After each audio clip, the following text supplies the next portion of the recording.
Y cantamos Tu amor por mí.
Canción dice que por ese amor tan grande que Dios tiene por nosotros, me llama a darle todo el honor, me invita a darle toda la gloria, toda la honra al único Dios, vivo y verdadero, que hoy podemos conocer, que hoy podemos tal vez empezar a tener una nueva relación si todavía no lo conociste. Y si ya lo conocemos, darle todo el honor. ¿Y cómo podemos darle el honor a Dios? Con vidas consagradas, con vidas obedientes, con vidas entregadas a Él, para que Él siga haciendo una obra en nosotros y también nosotros poder ser instrumentos en tus manos. Por eso la canción dice: damos honor a ti, creador de vida eres tú. Por eso te damos honor, y porque no hay otro Dios como tú. Rey de reyes, admirable, eres principio y fin. Soberano y sublime, eres nuestro Salvador. Estamos diciéndole a Dios que Él es Rey de reyes, que es soberano, y eso habla de autoridad. Estamos dejando la autoridad y la soberanía en nuestras vidas a Dios. Él es todo para nosotros, Él es todo para ti. Que así sea y podamos entonces ahora darle honor a nuestro Dios.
Como tú, ¿por qué no hay otro Dios como Él? Lo dice la canción que vamos a cantar, la 132. Porque de tal manera me amó que su vida no escatimó. Por eso es el único Dios, no hay otro Dios como Él. No hay otro Dios en que podamos poner nuestra fe, nuestra confianza, porque Él es un Dios que nos amó de principio a fin. Nos amó de tal manera que dio a su Hijo Jesucristo por amor a nosotros, para que todo aquel que crea en Él no se pierda, mas tenga vida eterna. Y Jesucristo dio su vida por vos y por mí, y nos invita a que nos acerquemos a Él. Mostró esa misericordia que es más dulce que la miel en Jesucristo. ¿Está tu vida depositada en Jesucristo? Dice que hasta el final Él se entregó a la muerte, fue porque te amó, porque me amó. ¿Dónde vamos a encontrar un amor tan sublime como ese? Un amor que se entregó completamente. Nosotros decimos a veces que amamos, pero a veces somos egoístas. Buscamos amor, o decimos que amamos, pero a veces buscamos recompensas del otro lado. Y el amor de Dios no es así, es un amor que se entregó hasta lo sumo. No esperó que nosotros lo amáramos a Dios, sino que Él nos amó primero. Por eso, dale gracias a Dios si conoces ese amor. Y clama a Él si aún no lo conoces, para que ese amor esté en tu corazón. Termina la canción: con mi Jesús caminaré, porque Él me amó a mí. Por su amor yo viviré, de su amor yo cantaré, yo contaré a otras personas. Con mi Jesús caminaré, porque Él murió por mí, le seguiré. Que estas letras podamos sentirlas cuando las cantamos, podamos pensarlas. No solamente, no sea emoción, sino sea convicción, para que cuando cantemos no sean palabras que salen bonitas de nuestros labios, sino que son palabras que creemos en nuestros corazones y confirmamos de decirle: Señor, tú eres todo en mi vida. Y por eso quiero también darte mi vida, como cantamos la primera canción. Cantamos este coro de tal manera.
Antes de pasar al mensaje, es la canción número 8, que dice: al único que es digno de recibir honra y gloria, a Jesucristo, a quien dio su vida, al que acabamos de decir: por su amor yo le seguiré, yo viviré.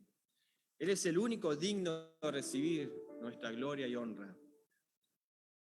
Y termina la estrofa, el coro: por eso, Señor, te coronamos, Rey de reyes y Señor. adoramos tu nombre, nos rendimos a tus pies. ¿Estamos dispuestos a rendirnos a los pies de Jesucristo en esta mañana? Y tal vez si no lo estábamos haciendo, decir, sí, a partir de hoy, perdón porque no lo hice antes, porque venir no significa que tengamos vidas consagradas, eso podemos tal vez tener un montón de horas en una iglesia, pero si no está Jesucristo en nuestro corazón y no los consagramos, de nada sirve. Entonces, puedo decir, Señor, adoramos tu nombre, nos rendimos a tus pies, consagramos todo nuestro ser a ti. Que ese sea realmente el deseo de nuestros corazones. Y después, con ese deseo, escuchar la palabra de Dios para tu vida, para mi vida en esta mañana. Algo seguro que tenemos que cambiar. Algo seguro, hay algo que tenemos que dejar a los pies de Jesucristo. Algo seguro hay que tenemos que pedir perdón porque hemos ofendido la santidad, la bondad, la misericordia de Dios. Pero Él es misericordioso y dice que el que a mí viene no le echo fuera. Venid a mí todos los que estáis trabajados y cargados y yo os haré descansar. Y podamos venir entonces hoy, en esta mañana, a los pies de Jesucristo para renovar fuerzas si estamos en Él, o tal vez para iniciar una relación con Cristo en esta mañana. Cantamos entonces esta última canción y después vamos a dar lugar a su hermano Guillermo, que nos transmitirá por Zoom el mensaje de lectura.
Padre Celestial, exaltamos tu nombre en esta mañana. Gracias te damos por tu misericordia, por tu amor que ha sido manifestado por Jesucristo, aquel que de tal manera nos amó que su vida no escatimó, no la mezquinó, sino que la entregó completamente, muriendo en la cruz, en mi lugar, en nuestro lugar. Ese era nuestro lugar por el pago de nuestros pecados, los cuales nos separan de ti.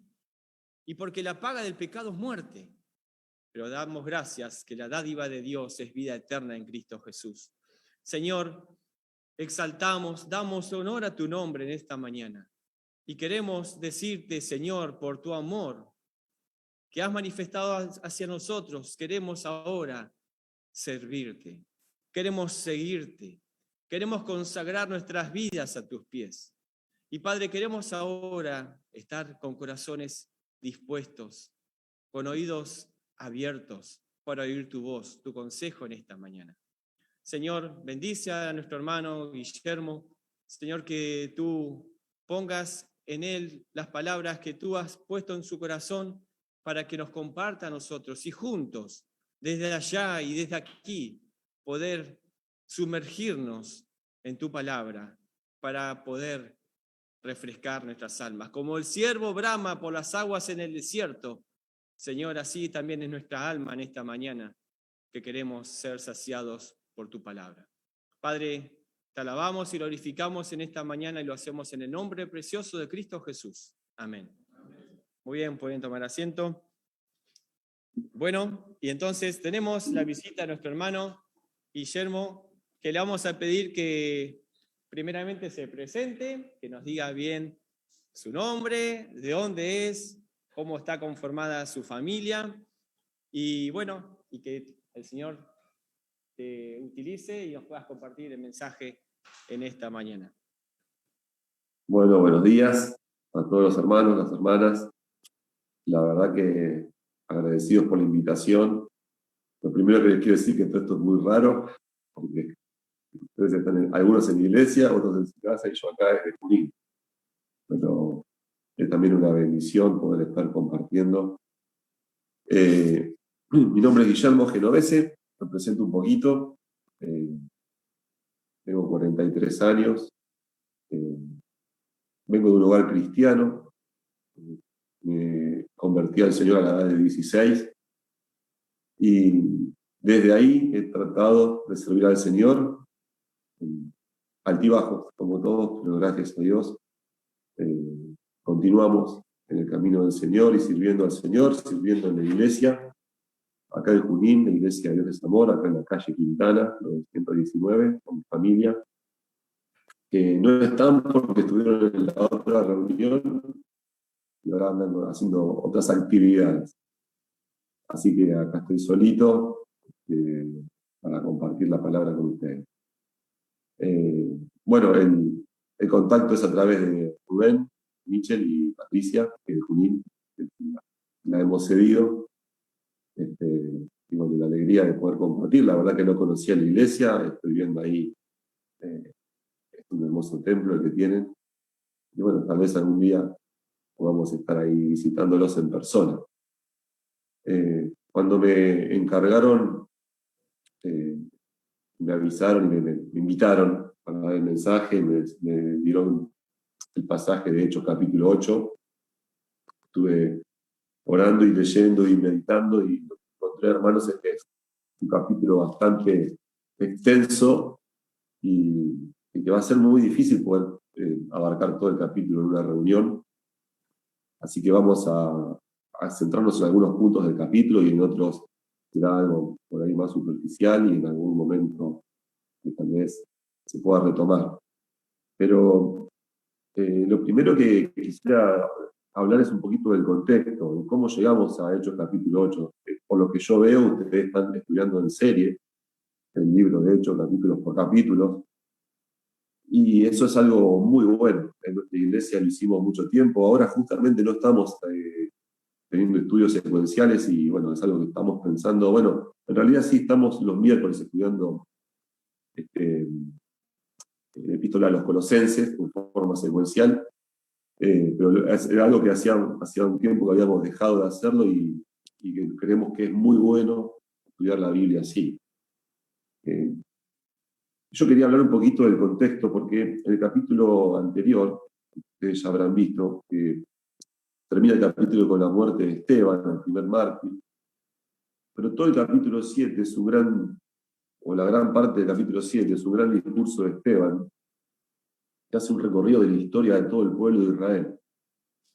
Pero ¿cuál es el punto de lo que Esteban está queriendo decir? Si ustedes observan en el capítulo 7, quiero volver al capítulo 7 para entrar al contexto del capítulo 8, cuando acusan a Esteban, al final del capítulo 6, en el versículo 13, estos testigos falsos que aparecen, la acusación es que él había hablado palabras blasfemas contra este lugar santo, que es el templo, y contra la ley. Y después,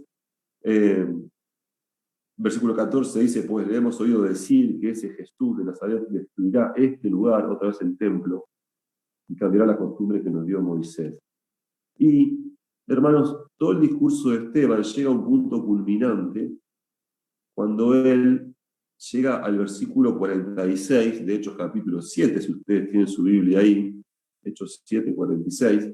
Él después hace todo este recorrido, ¿no?, que pasa por Abraham y por todo este recorrido de cómo Dios va obrando en el pueblo de Israel.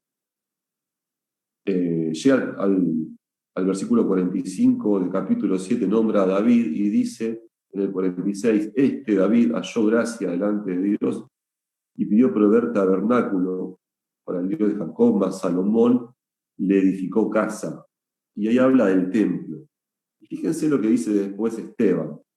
Si bien el Altísimo no habita en templos hechos de mano, como dice el profeta, el cielo es mi trono y la tierra el estrado de mis pies, ¿qué casa me edificaréis? Dice el Señor, ¿cuál es el lugar de mi reposo? ¿No hizo mi mano todas estas cosas? Y, hermanos, lo que Esteban está haciendo en el capítulo 7 es, en cierto sentido, derribar el concepto de templo que tenían los judíos. Ellos tenían un concepto de que el templo era el lugar donde ellos se iban a encontrar con Dios, donde estaba Dios. Y lo que Esteban le está queriendo decir, Dios no está limitado dentro de un templo, no pueden tenerlo guardado dentro de un templo. El cielo es su trono, la tierra el estrado de sus pies. Dios no habita en templos hechos de mano. Ellos habían hecho del templo un lugar como idolátrico. Pero, ¿por qué Esteban está, yo les digo, derribando el templo en el pensamiento y en la ideología y en la percepción de los judíos? Porque también está derribando el templo para lo que va a pasar en el capítulo 8. El templo fue destruido poco después, en el año 70 después de Cristo, por los romanos. Pero lo que Esteban está haciendo es que lo está destruyendo dentro del pensamiento de los judíos y también dentro del pensamiento de la iglesia, porque la primera iglesia, la iglesia primitiva que nace en Jerusalén, si ustedes observan bien, por ejemplo, miren, en capítulo 2, 46 de Hechos, dice, ellos estaban cada día en el templo. Son la iglesia, ¿se acuerdan que la iglesia empezó en el aposento alto, cuando empieza ese viento recio y reciben el Espíritu Santo? Pero después ellos predican, ¿y dónde se reúnen? Dice que estaban cada día en el templo. En el capítulo 3 de Hechos, versículo 1, dice que subían juntos, ¿se acuerdan Jacobo y Juan? ¿A dónde subían? Al templo. En el capítulo 5, por ejemplo, versículo 12, dice, textualmente, dice, y por la mano de los apóstoles se hacían muchas señales y prodigios en el pueblo, y estaban todos unánimes en el pórtico de Salomón. ¿Dónde se juntaban? En el templo. Por ejemplo, 5:42 dice, y todos los días en el templo y por las casas no cesaban de enseñar y predicar a Jesucristo. O sea que la iglesia primitiva había tomado el templo como lugar de reunión, pero para el judío el templo tenía este sentido de que era el lugar, que era el lugar donde estaba Dios. Y pensemos en esto, hermanos. Dios muchas veces había dicho esto. Es más, el templo no es algo que Dios mandó edificar. ¿No? Es algo que David quiso hacer y que Salomón concluyó y que Dios lo permitió o lo aceptó. Dios ordenó el tabernáculo, pero no el templo.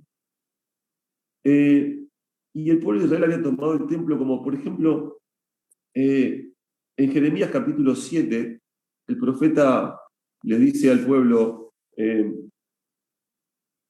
hay de los que engañan diciendo, casa de Jehová o templo de Jehová, templo de Jehová, templo de Jehová es este. ¿Qué les quiere decir Jeremías? Es que el pueblo decía, cuando el profeta les decía, miren que ustedes si no se vuelven a Dios van a ser llevados cautivos, ellos decían, esta ciudad no la van a poder destruir porque en esta ciudad está el templo de Jehová y como está el templo de Jehová, Dios va a proteger la ciudad porque el templo es un lugar intocable. Y no fue así. Y fueron cautivos porque Dios quería su corazón, no el templo. Entonces, ¿por qué tenemos que retomar desde este punto para empezar el capítulo 8? Porque el capítulo 8 empieza, hermanos, con una persecución. Vamos a leer los primeros 4 versículos. Dice, y Saulo consentía en su muerte. Estamos hablando de la muerte de Esteban. En aquel día hubo una gran persecución contra la iglesia que estaba en Jerusalén y todos fueron esparcidos por las tierras de Judea y de Samaria, salvo los apóstoles. Y hombres piadosos llevaron a enterrar a Esteban e hicieron gran llanto sobre él. Y Saulo asolaba la iglesia y entrando casa por casa arrastraba a hombres y a mujeres y los entregaba en la cárcel. Pero los que fueron esparcidos iban por todas partes anunciando el evangelio. Vamos a hacer una pausa acá. Pero pensemos en esto. Después de la muerte de Esteban se desata una gran persecución contra toda la iglesia, que para ese momento tenía unos miles en Jerusalén. Y surge un personaje terrible, que es Saulo de Tarso, un fanático fariseo, miembro del Sanedrín, cruel, un hombre, además de cruel, sumamente decidido a perseguir, implacable. Y la iglesia es dispersada. Los creyentes tienen que abandonar la ciudad, abandonar su casa, abandonar su trabajo y escapar por su vida. Pero dice el versículo 4, justamente empieza con un pero, ¿sí? Los que fueron esparcidos iban por todas partes anunciando el evangelio. Este es uno de los pasajes más poderosos de la Biblia para entender, hermanos y hermanas, la soberanía de Dios. La soberanía de Dios. Mientras los judíos estaban buscando, exterminar la iglesia, Dios estaba expandiendo la iglesia, ¿no? Y mientras surge un personaje terrible, implacable, como Saulo de Tarso, el perseguidor, Dios está preparando en ese hombre a un apóstol, a alguien que va a fundar la iglesia, a alguien que va a pastorear la iglesia, así que va a cuidar de la iglesia, y que va a dar su vida por ese Cristo y esa iglesia a la que está persiguiendo. La soberanía de Dios es algo sumamente impactante, como lo podemos ver en este capítulo 8 de Hechos. Pero piensen en esto, hermanos. Lo que Esteban termina de decir antes de ser martirizado es que Dios no se encuentra encerrado en el templo de Jerusalén, que Dios está en el corazón de cada hijo de Dios por su Espíritu Santo, somos nosotros templo del Espíritu, y que Dios está ahí donde se reúne la iglesia. ¿Y por qué era importante que la iglesia entendiera esto? Porque ese mensaje no solamente fue a los judíos, sino también a la iglesia, porque la iglesia ahora tenía que escapar de Jerusalén. Y ahora no podían volver más al templo. Pero tenían que irse con esta verdad de que Dios no estaba en el templo. Dios estaba en su corazón, Dios estaba donde la iglesia se reunía. Entonces, con esta verdad la iglesia sale. Y salen esparcidos y salen a predicar el Evangelio por todos lados. Y nosotros hoy podemos decir qué maravillosa es la soberanía de Dios. Estos hombres perversos, esta idea diabólica de exterminar la iglesia, lo único que hizo fue que Dios lo usara para expandir la iglesia. Y este hombre implacable, este jefe de los perseguidores que era Saulo, Dios lo tomó y lo hizo su apóstol. aquel que iba a ser el misionero, que desde Antioquía con Bernabé primero y después con Silas iban a fundar iglesias y a pastorear iglesias. Es la soberanía de Dios. Hermanos, Dios hace lo que quiere, cuando quiere y cómo quiere. Es así. Y eso nos llena de paz a los hijos de Dios. Ahora, avanzando en la historia, ¿no? Decimos qué tremendo, ¿no? Cómo la persecución terminó siendo una bendición para la iglesia, porque terminó expandiendo la iglesia. Y siempre fue así esto. Avanzando los siglos, la iglesia fue perseguida bastante tiempo. Hay una frase famosa de Tertuliano, en el 197 después de Cristo. Él dijo, la sangre de los mártires es semilla de nuevos cristianos. Tertuliano le dijo, dejen de matar cristianos, porque cada vez que matan cristianos, la sangre de ellos es como si cayeran semillas y brotaran nuevos. Y siempre fue así. Cuando la iglesia es perseguida, muchas veces, o en medio de la adversidad, la iglesia crece, o creció históricamente. Yo me acuerdo haber escuchado a don Samuel Pérez Millos contar que durante la Guerra Civil Española, y más que la Guerra Civil, durante el franquismo, las iglesias evangélicas fueron prohibidas en España. Y no se podían reunir los hermanos en las iglesias, entonces se reunían en las casas.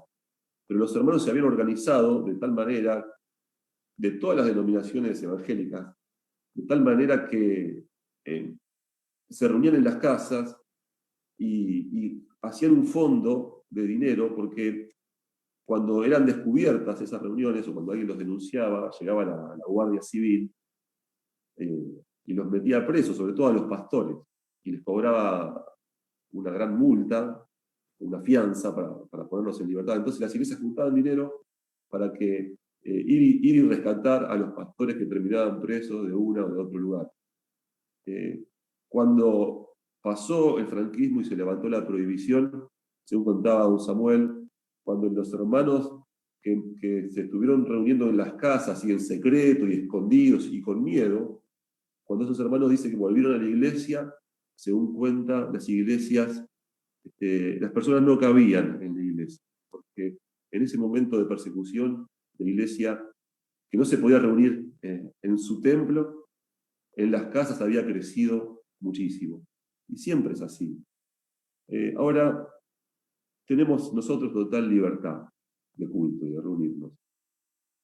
La persecución, el diablo es muy astuto, ¿no? La persecución viene por otro lado en este tiempo.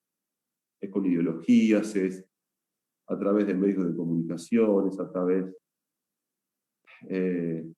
no sé, de acusaciones muchas veces. Es una persecución más sutil y más compleja.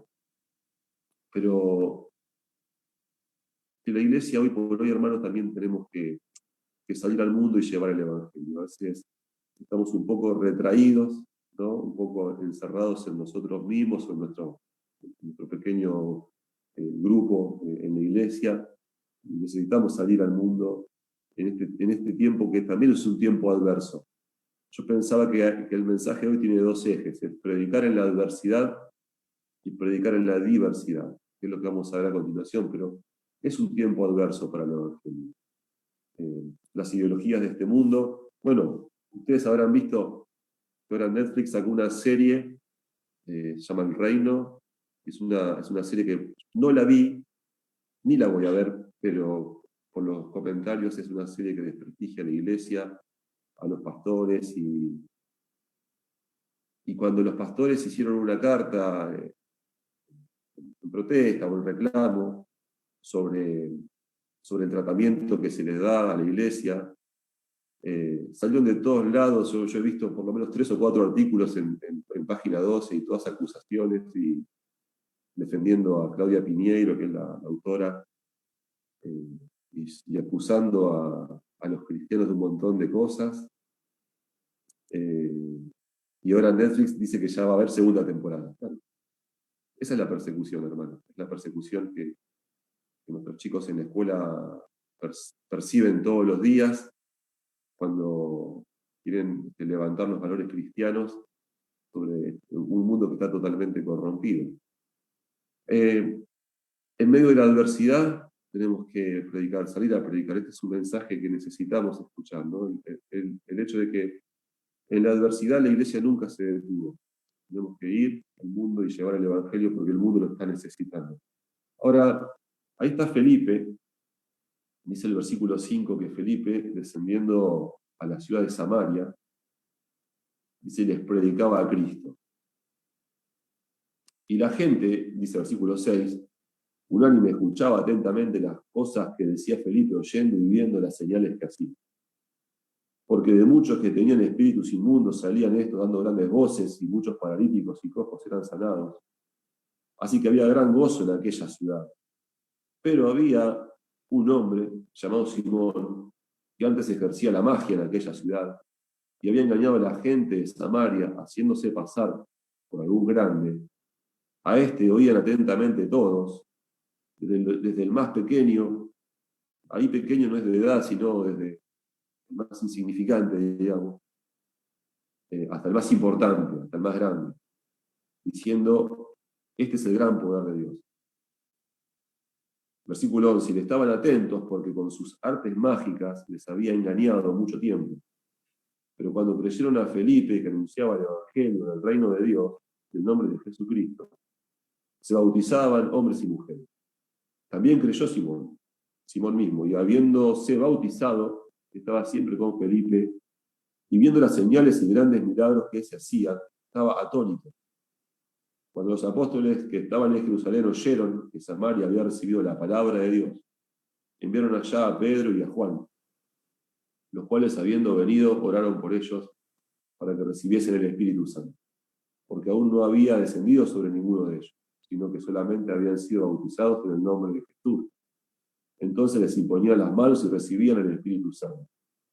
Y cuando vio Simón que por la imposición de las manos de los apóstoles le daba el Espíritu Santo, les ofreció dinero, diciendo, dadme también a mí este poder, para que cualquiera a quien yo impusiera en las manos reciba el Espíritu Santo. Entonces Pedro le dijo, tu dinero perezca contigo, porque has pensado que el don de Dios se obtiene con dinero. Versículo 21. No tienes tu parte ni suerte en este asunto, porque tu corazón no es recto delante de Dios. Arrepiéntete, pues, de esta tu maldad, y ruega a Dios, si quizás te sea perdonado el pensamiento de tu corazón, porque en hiel de amargura y en prisión de maldad creo que está. Respondiendo entonces, Simón dijo, rogad vosotros por mí al Señor, para que nada de esto que habéis dicho venga sobre mí. Y ellos, habiendo testificado y hablado la palabra de Dios, se volvieron a Jerusalén, y en muchas poblaciones de los samaritanos anunciaron el Evangelio. Bueno, acá un poco extensa la lectura, aunque falta todavía el capítulo, pero quiero, hermanos, que pensemos y consideremos algunas cosas. Felipe, que es uno de los 7 diáconos, ustedes se acordarán que fueron elegidos junto con Esteban para servir a las mesas cuando surgió el tema ese de la murmuración. ¿Se acuerdan que buscaron hombres llenos del Espíritu Santo y hombres de buen testimonio? Ahí está Felipe, es el segundo de la lista después de Esteban, un hombre de Dios tremendo, un misionero, un evangelista, y que lleva el evangelio. La iglesia va llevando el evangelio a todos los lugares donde se va. Cada hermano que escapa va llevando el evangelio a donde va. Y Felipe empieza a predicar en Samaria. Ahora, Samaria es un lugar especial. Samaria era un lugar que en la antigüedad los reyes de Asiria la habían poblado con colonos, entonces resultó una población mestiza, que eran medio judíos, era una raza mestiza, y que además tenían algunas diferencias de culto, ¿no? Habían hecho como un culto aparte. Y los judíos despreciaban a los samaritanos muchísimo. Les diría más que a cualquier otro pagano. Los despreciaban porque los samaritanos se parecían un poco a ellos, tenían algo de su sangre, tenían algo de su religión, pero lo habían modificado y no tenían esa pureza de raza y no los querían. Ustedes habrán observado que cuando Jesús tiene que explicar quién es el prójimo, ¿se acuerdan?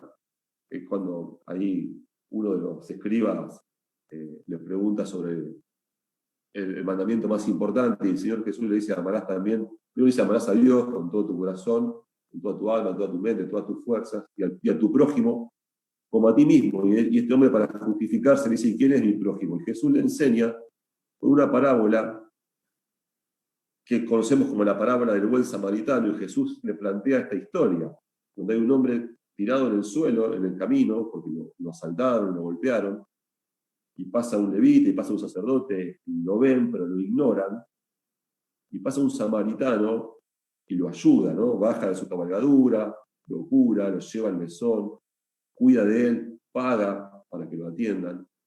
Y se acuerdan que Jesús al final le pregunta a este escriba: ¿quién fue el prójimo de ese hombre? El escriba tenía que decir el samaritano, pero ¿qué dice el escriba? El que tuvo misericordia, no dice samaritano, no lo nombra ni siquiera, no lo podía ni nombrar. Cuando Jesús dice en Lucas capítulo 9 que había firmado su rostro para ir a Jerusalén y que pasó por Samaria, y en una aldea los samaritanos no lo recibieron, ¿se acuerdan ustedes? Y no lo recibieron. Y ahí se acercan Jacobo y Juan, los apóstoles, y se acuerdan que le dicen al Señor: Señor, ¿quieres que oremos y que descienda fuego del cielo y los quema a todos estos? ¿A quiénes querían quemar Jacobo y Juan? ¿A una aldea, pero qué? ¿De judíos? No, de samaritanos, los apóstoles. Jesús dice: no, muchachos, no entendieron nada. Yo no vine ahí. Vine a salvar las almas, no a perder.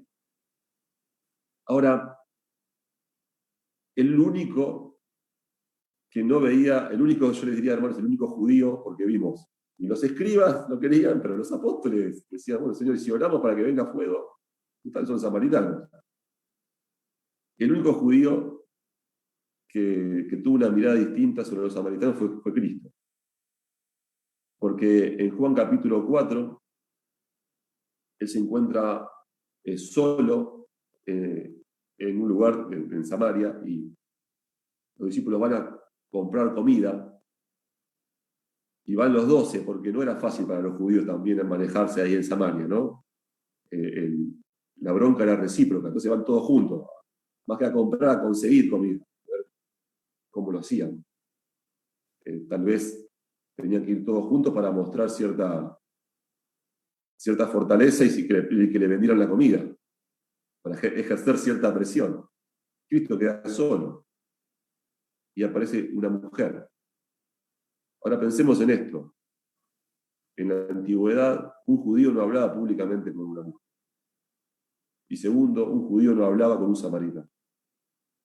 Y aparece una mujer samaritana y Cristo le dice: dame de beber. ¿Se acuerdan qué es lo primero que le dice la mujer? Le dice: ¿cómo tú, siendo judío, me hablas a mí, que soy mujer y samaritana? Cristo rompió todas las barreras y todos los prejuicios para poder llegar a ese corazón. Y ahí está Felipe predicándole a los samaritanos. Y Felipe está haciéndolo en cumplimiento de un mandato, porque cuando Cristo, en Hechos capítulo 1, antes de ascender, ustedes se acuerdan que ya lo habrán estudiado, que el Señor le dice: recibiréis poder cuando venga sobre vosotros el Espíritu Santo y me seréis testigos. ¿Se acuerdan? En Jerusalén, en Judea, y después que dice Samaria y hasta el último de la tierra. Jesús les dice: ir a Samaria, hay que predicarle a los samaritanos. Cumple con ese mandato, con un corazón abierto, con un corazón amplio, Felipe, como el de Cristo, un corazón sin prejuicios, con un corazón entendiendo que el amor de Dios es para todos, que el Evangelio es para todos, que los samaritanos son pecadores, pero que ellos también eran pecadores, aunque eran judíos puros, y que Dios no se fija en eso. Ahí está Felipe predicándole a los samaritanos. Predicar en medio de la adversidad, porque fueron expulsados de su casa, porque eran perseguidos, eran encarcelados, tenían que huir por sus vidas, y aún en la adversidad predicaron, pero también predicar en la diversidad. Y yo pensaba, hermanos, ¿cuáles son nuestros samaritanos hoy por hoy? ¿Cuál es el grupo al que nos cuesta hablarles de Cristo, al que nos cuesta relacionarnos con ellos? ¿Cuál es el samaritano que tenemos en la iglesia de hoy o que tenemos cada uno en particular? ¿Cuáles son las diferencias que no podemos sobrellevar, que no nos podemos comunicar? Tenemos que dejarlas atrás. Ustedes saben que hay un testimonio impactante, tal vez lo conocen ustedes, de una mujer que tiene un nombre bien raro, se llama Rosaria. No sé si escucharon ese nombre. Rosaria. En general, el nombre es Rosario, ¿no? Bueno, mi papá se llama Rosario, pero porque él es italiano y ahí es un nombre masculino. Pero esta mujer se llama Rosaria. Rosaria Champagne Butterfield. Ese es el nombre. Después, si quieren, se lo mandan en un mensaje. En un mensaje de texto. Esta mujer, no sé si ustedes conocen la historia, hace ya varios años en Estados Unidos, era una profesora universitaria, lesbiana, y que militante de izquierda, atea, y que odiaba a los cristianos directamente. Y ella escribió en su momento una investigación y un artículo, un ensayo, una revista en Estados Unidos, donde ella hablaba de una especie de trinidad impía, decía ella, que eran Cristo, el republicanismo, o el Partido Republicano, y el patriarcado, fíjense. Y escribió un artículo con esas ideas, y tuvo bastante repercusión el artículo, tanto que ella cuenta que en su escritorio tenía 2 cajas a cada lado, en una ponía las cartas, porque eran por correspondencia en ese momento, las cartas de los que apoyaban su pensamiento, y en la otra caja ponía las cartas que llegaban de toda la gente que le mandaba mensajes de odio, ¿no? Y de repudio. Ahora, las cartas con los mensajes de odio, ¿saben de quiénes eran? De los cristianos. Pero llegó una carta un día que ella no supo dónde ponerla, si en la caja de sus fans, de los que apoyaban su pensamiento, o en la caja de las cartas del odio.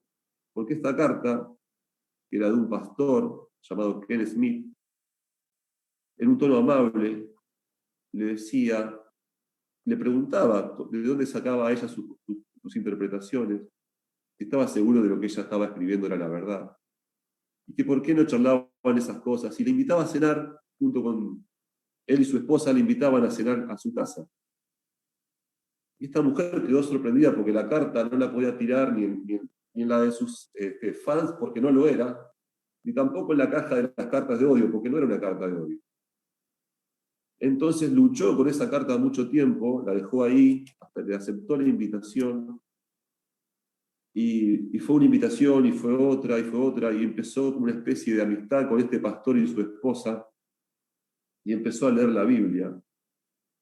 Y esta mujer empieza a darse cuenta y empieza a poner en duda todo su sistema de pensamiento, y empieza a recibir la presión de sus amigos, de su pareja, otra mujer, y de sus amigos transgénero que estaban todos por ahí, hasta que ella empieza a darse cuenta que, y si estoy equivocada, y si Dios es real, y si Cristo es verdad, y esta mujer se convierte, se casa con un pastor, tienen 4 hijos, 2 nietos, sirve al Señor, es autora de libros cristianos, ustedes pueden encontrar su testimonio en internet.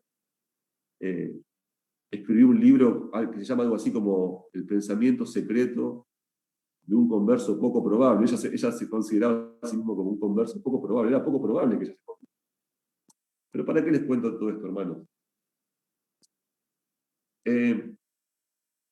Esta mujer, lo que impactó su vida, en primer lugar, lo que la hizo preguntarse si tal vez Dios existía y la amaba, fue la carta de un pastor, uno solo, que no le expresó odio ni repudio, ni le dijo te vas a ir al infierno y todas esas cuestiones que todos le mandaban, sino que en un tono amable le invitó a comer, queremos conocerte, queremos charlar sobre tus ideas, queremos contarte nuestro pensamiento. Y fue esa carta, en un tono amable, de un pastor que no la juzgó, porque el juicio es del Señor, sino que le mostró el amor de Cristo. Entonces, acá están Felipe predicándole a los samaritanos. Y la pregunta es, ¿cuáles son nuestros samaritanos? ¿Cuáles son aquel grupo al que le tenemos ese rechazo tal vez? Entendamos una cosa, hermanos, son pecadores como nosotros. Que como nosotros están perdidos como lo estábamos nosotros, y que no somos mejores, que tenemos de Dios el mandato de ir y predicarles el Evangelio. Ahí está Felipe. Bueno, avanzamos con el capítulo, predicar en la diversidad, predicar en la diversidad. Ahora pasa algo ahí complicado después, porque cuando Felipe predica en Samaria, había ahí en Samaria un personaje, un tal Simón, que por mucho tiempo les había hecho creer que era una especie de profeta. Algunos sospechan que tal vez les había hecho creer a los samaritanos que ellos tenían esta mezcla, ¿no?, del judaísmo y medio de un sincretismo religioso que les había hecho creer tal vez que era el Mesías, no se sabe bien. Sí, todo el mundo pensaba que era algún grande, que era un hombre que venía de Dios. Todo el mundo decía que lo que Simón ejercía era el gran poder de Dios. Nos había engañado, pero lo que Simón hacía eran trucos, de magia, trucos, ilusiones. De repente llega Felipe y no llega con trucos, llega con un poder real, es el poder de Dios obrando en él, que le permitía hacer señales. Tendríamos que explicar, hermanos, sobre las señales y los milagros. Pues yo no lo voy a meter ahí, ahora. Explicarán después ustedes. Y sobre cómo el Espíritu Santo, en un principio, se recibía de esta manera, en un momento particular de la historia. Pero lo que quiero resaltar es esto. Lo que nos puede llevar a confusión con el caso de Felipe, de Simón, el mago, y Felipe, el evangelista. Felipe predica, la gente se convierte, y Felipe hacía señales y milagros, y Simón estaba atónito, viendo, porque se da cuenta que no son trucos, que hay un poder real en lo que hace Felipe. Y cree, dice versículo 13, y se bautiza, y está siempre con Felipe. Pero llegan los apóstoles, después que se enteran que en Samaria estaban habiendo creyentes y reciben, y les imponen las manos y reciben el Espíritu Santo. Y dice el versículo 18 que cuando Simón vio que los apóstoles imponían las manos y recibieron el Espíritu Santo, les ofreció dinero, pero presten atención, no para recibir el Espíritu Santo, sino para tener el poder de impartir el Espíritu Santo. Él quería poder impartir el Espíritu Santo. Ahora,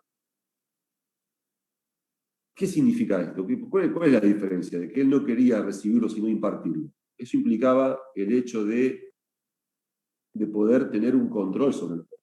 Yo puedo darte el poder de Dios. Eso implicaba tal vez el hecho de poder tener un negocio, ¿no? Si querés recibir el Espíritu Santo que yo te puedo dar, podía surgir ahí una ganancia para Simón. Ahora, la reprensión que le hacen los apóstoles a Simón es durísima. ¿Y cuál es el conflicto con esta historia que tal vez podemos tener? Es que la Biblia dice que Simón creyó y se bautizó, pero después descubrimos que no era de Dios. Porque fíjense, los apóstoles le dicen, versículo 20, después que él le pide dinero, Pedro le dijo, tu dinero perezca contigo, porque has pensado que el don de Dios se obtiene con dinero. No tienes tu parte ni suerte en este asunto, porque tu corazón no es recto delante de Dios. Arrepiéntete, pues, de esta tu maldad y ruega a Dios y quizá te sea perdonado el pensamiento de tu corazón, versículo 23, porque en hiel de amargura y en prisión de maldad veo que está. Esta reprensión que le hace Pedro deja en evidencia que Simón, el mago, no había creído realmente, genuinamente en Dios para salvación. Y esto nos hace plantear algunas preguntas. ¿Por qué dice que creyó y después nos damos cuenta de que no era salvo? Hermanos, hay una cuestión en el versículo 22, los apóstoles le dicen, arrepiéntete. Hay una fe, o hay tal vez una clase de fe que no es una fe salvífica, no es una fe para salvación. La Biblia misma nos enseña que los demonios creen y tiemblan, pero no es una fe salvífica la que tienen.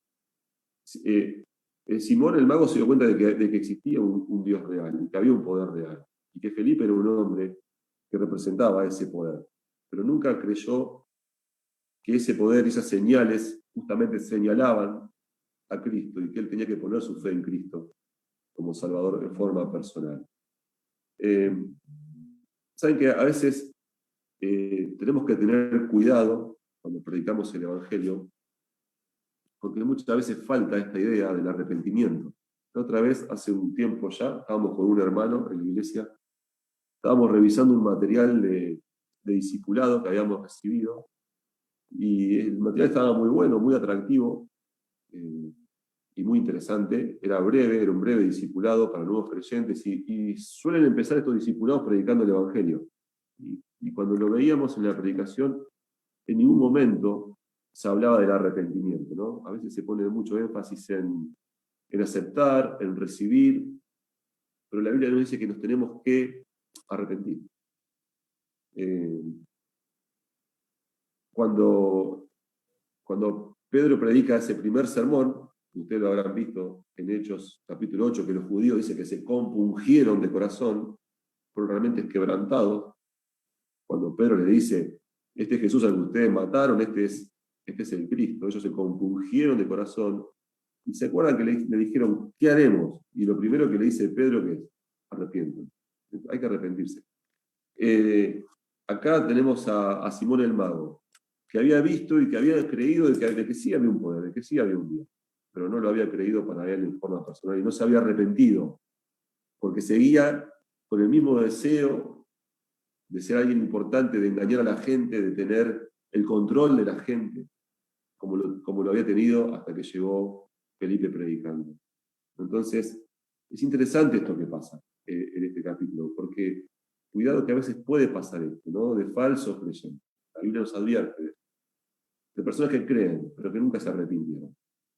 Que creen en una forma general, pero nunca creyeron en una forma personal en Dios como su Salvador. Y nunca se arrepintieron. Hermanos, arrepentirse es pegar la vuelta, ¿no? Estábamos viviendo una vida de espaldas a Dios. Cuando entendemos el Evangelio, damos la vuelta y nos volvemos al Señor. Arrepentirse no es simplemente un sentimiento de remordimiento, sino es un cambio de vida, es un cambio de mente. Es volvernos a Dios con toda nuestra vida, con todo nuestro ser. El arrepentimiento es un estado permanente. Vivimos en un arrepentimiento continuo. Nos hemos vuelto a Dios y permanecemos en ese camino en pos del Señor. Ahora, finalizando el capítulo 8, quiero tratar de cumplir con todo el capítulo. Aparece una historia muy conocida, siempre que hay bautismos en la iglesia, suele ser uno de los pasajes preferidos para el mensaje del bautismo, que es Felipe con el etíope. Y yo no quiero abundar en el tema del bautismo, que es un tema que daría para otro mensaje. Simplemente quiero, hermanos, hacer mención a una cosa. Felipe, de una forma sobrenatural, por el Espíritu, de repente se encuentra ahí con un hombre que venía en un carro leyendo la palabra de Dios sin entenderla. Y Felipe se acerca, porque el Espíritu le dice al carro, y dice, el versículo 28 que volvía este hombre, que era un hombre importante, un funcionario de la reina de los etíopes, volvía sentado en su carro y venía leyendo el profeta Isaías. Y el versículo 29 dice, y el Espíritu dijo a Felipe, acércate y júntate a ese carro. Acudiendo Felipe, lo oyó, que leía el profeta Isaías, y dijo, pero ¿entiendes lo que lees? Él le dijo, ¿y cómo podré si alguno no me enseñara? Y rogó a Felipe que subiese y se sentara con él. El pasaje de la Escritura que leía era este. Como oveja, a la muerte fue llevado, y como cordero mudo delante del que lo trasquila, así no abrió su boca, dice. En su humillación no se le hizo justicia, mas su generación, ¿quién la contará? Porque fue quitada de la tierra su vida. Respondiéndole eunuco le dijo a Felipe, te ruego que me digas, ¿de quién dice el profeta esto? ¿De sí mismo o de algún otro? Entonces Felipe, abriendo su boca y comenzando desde esta escritura, le anunció el evangelio de Jesús. Y sigue la historia. Ahí va el eunuco leyendo Isaías 53. Qué pasaje, ¿no, hermano? Qué pasaje más tremendo, ¿no? El pasaje mesiánico por excelencia. Pero el eunuco no sabía de quién hablaba el profeta. Y entonces Felipe le explicó que hablaba del Mesías, del Cristo. Y en este primer día de la semana, cuando hacemos memoria del Señor, qué lindo es poder volver a pasar por este pasaje tan maravilloso de Isaías 53. De este cordero que en silencio fue a sufrir por el pecado y el castigo que nos correspondía a nosotros. Hoy seguramente celebrando la Cena del Señor, seguramente lo harán ahora, no sé bien cómo es la dinámica, nosotros ya lo hicimos, poder recordar esta maravillosa verdad. Ustedes saben que en la escuela, yo soy docente, no les había dicho, en la escuela me pasó algo muy gracioso el viernes, porque en quinto año los chicos son bastante grandes ya. Había un chico que estaba muy sorprendido, de que el primer día de la semana fuera el domingo. Él decía que para él el primer día de la semana tenía que ser el lunes. Y no lo podía creer. Y los compañeros le decían que sí, y él no podía entender cómo el domingo era el primer día de la semana. Entonces, nos pusimos a hablar un poquito de eso, de por qué. Y que en realidad es una costumbre que viene con el cristianismo. En latín era el domingo, viene de la palabra dominus, ¿sí? Que significa Señor. Dominus Dei era el día del Señor. Y por eso, como Cristo resucitó el domingo, se lo consideró el día del Señor, se lo tomó como un día sagrado. Aunque para los judíos primero el día de reposo era el sábado, el último día. Y hablábamos de eso, de que por el cristianismo el domingo era el día sagrado. Es un día especial, era el día del Señor. Y me dio la oportunidad de poder compartirle un poquito de que yo era cristiano y comentarle un poquito sobre mi fe. Hoy estamos en el día del Señor, ¿no? El chico no lo podía creer. No sabía de dónde venía la palabra domingo, no sabía por qué era el primer día de la semana, no tenía sentido para él. Y pudimos compartir eso. Acá está, el eunuco leyendo el profeta Isaías. Y uno dice, qué buen pasaje de la Biblia para convertirse, ¿no? Que justo estaba leyendo Isaías 53, cómo Dios fue preparando todo, como Dios le dijo a Felipe, tenés que ir a hablar a este hombre que está leyendo este pasaje y necesita claridad. Y yo pensaba, hermanos, qué hermoso es pensar que tal vez no necesitamos un método de predicación. Que simplemente orar para que Dios nos guíe y que la persona pueda recibir la palabra que su corazón está precisando. Y tal vez no todos tienen la misma necesidad, no todos vienen con la misma historia, pero la palabra de Dios tiene un mensaje especial para que cada uno pueda entender que necesita de Cristo, necesita volverse a Dios. Les cuento una historia, una anécdota, es una historia real, y termino con esto. Hace hace muchos años en nuestra ciudad se construyó un hospital, o sea, se remodeló el hospital que está, se hizo un edificio de 4 pisos, mucho más grande, y la empresa que lo hizo el edificio era una empresa de La Plata, y justamente donde están ustedes. Se ve que hay muchas empresas constructoras ahí. Entonces ahí trajeron sus empleados, y la mayoría de los empleados que habían traído eran todos de nacionalidad boliviana. Y uno de los muchachos era cristiano y comenzó a ir a nuestra iglesia. Se llamaba Oscar, no me acuerdo el apellido, hace muchos años de esto. Y comenzó a ir a la iglesia Oscar y nos empezamos a relacionar con él, muy tímido al principio. Llegaba a la iglesia, tenía un himnario en quichua y nos comentaba y empezamos a hacer una amistad y venía a las reuniones de oración y a las reuniones de los domingos. Y un día nos contó su testimonio, hermano. A él, cuando era muy chiquito, a él y a sus hermanos,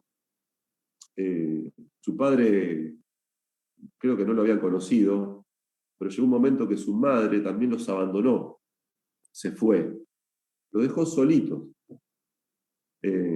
a estos chiquitos, ¿no? A todos los hijos abandonó.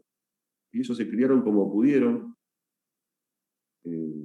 con esta herida grande de haber sido abandonados por papá y mamá. Y este hermano nos contaba que su conversión, con esta historia, ¿no es cierto?, en su corazón, en su alma, lo invitan a una iglesia. Cuando él entra, lo primero que escucha es que el predicador está también leyendo Isaías, pero no el capítulo que estaba leyendo el eunuco, sino otro capítulo, donde dice el Señor: aunque tu padre y tu madre te dejaran, con todo, Jehová te recogerá. Ese solo versículo, hermanos, fue lo que necesitó este muchacho para entregar su vida al Señor. Y yo siempre me quedé pensando en esto.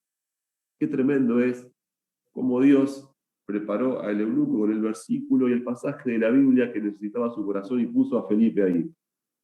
Pero pensaba en este muchacho que sufrió el abandono de su madre y de su padre, que tuvo una vida de huérfano y de privaciones y de dolor, y cuando escucha la Biblia por primera vez, lo primero que la Biblia le dice es: aunque tu padre y tu madre te dejaran, Dios te recibe. Qué hermoso, hermanos, es ver cómo Dios es soberano, Dios tiene el control, que no hay casualidades, que hay un Dios poderoso que nos llama a servirle, a amarle con todo nuestro corazón. Que el Señor bendiga su palabra. Les agradezco por la invitación. Espero haber podido expresar con claridad el mensaje. El capítulo era bastante amplio, así que quedó un poco desorganizado, pero seguramente el Señor hace su obra en el corazón de cada uno. Que Dios le bendiga mucho.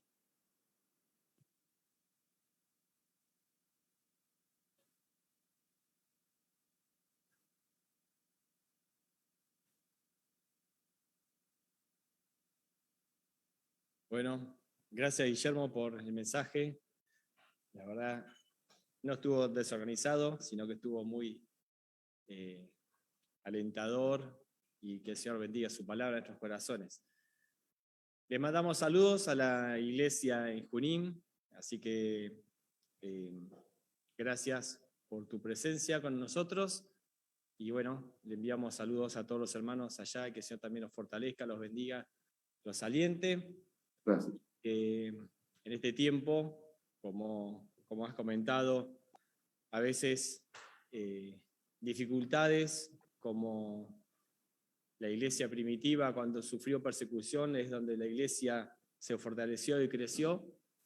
También sea un tiempo donde las iglesias, tanto de Junín como de La Plata y de todas las iglesias del Señor, sean fortalecidas en estos tiempos y seamos demostremos el amor de Dios en todo lugar.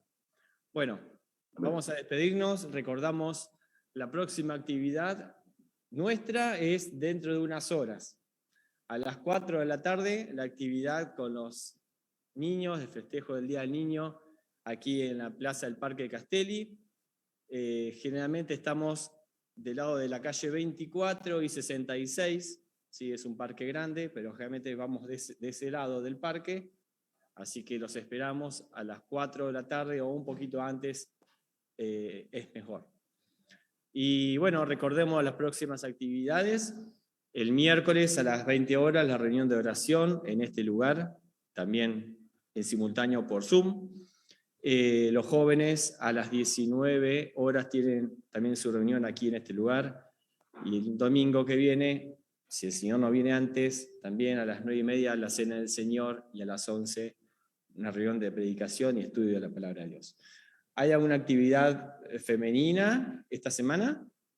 ¿O madres? ¿No? Bueno, entonces, y bueno, y después también hay diferentes actividades por diferentes grupitos,